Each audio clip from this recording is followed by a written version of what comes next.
My name is Karl. I remember the first time I drank, I think I was like 11 years old, and so that started the ball rolling. And then slowly, I started using other things like weed, marijuana. Then it went to cocaine, and then eventually it went to painkillers, and then it went to heroin because heroin was easier and cheaper. I knew at that young age, that alcohol was going to give me some sort of relief, and that's exactly what happened when I had my first drink of alcohol.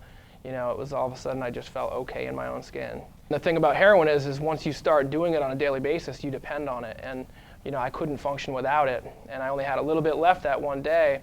My friend he was shooting with the IV, and he told me, he said, I know you only got a little bit left. You're not going to get high if you don't shoot it. And he shot me up for the first time. I think I was like 16, 17 years old when it started to get really bad, and I started getting arrested. So when I was getting arrested, they would force me to go to these counseling programs and meetings and stuff like that. And so I was introduced to that stuff at that age, and I knew I had a problem, and I think deep down inside I wanted to stop, but at the same time that desire to continue to use was so much greater than wanting to stop. And to be honest with you, I just wasn't ready. I'd gotten my second DUI when I was trying to quit using heroin on my own, so I just started drinking more heavily. But there was this huge sense of relief when I got pulled over that night because I knew that I had finally had the ability to stop. That's one thing I will say about relapse is it's the most awful thing that you can do as an addict. I had gone to the dentist, they told me I needed my wisdom teeth pulled out. And I remember actually getting excited about this because I knew that they were going to give me Percocet.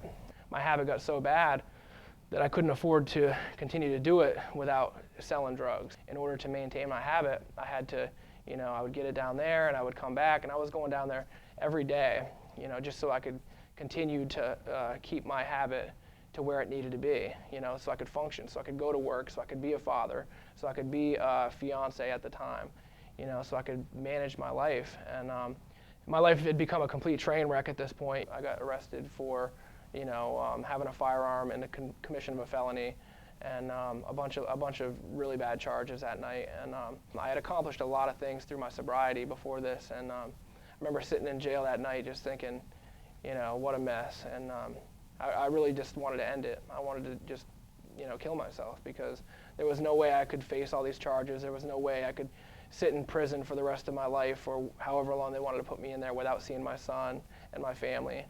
And I just wanted to die. So I figured out a way to bail out, and I bailed out.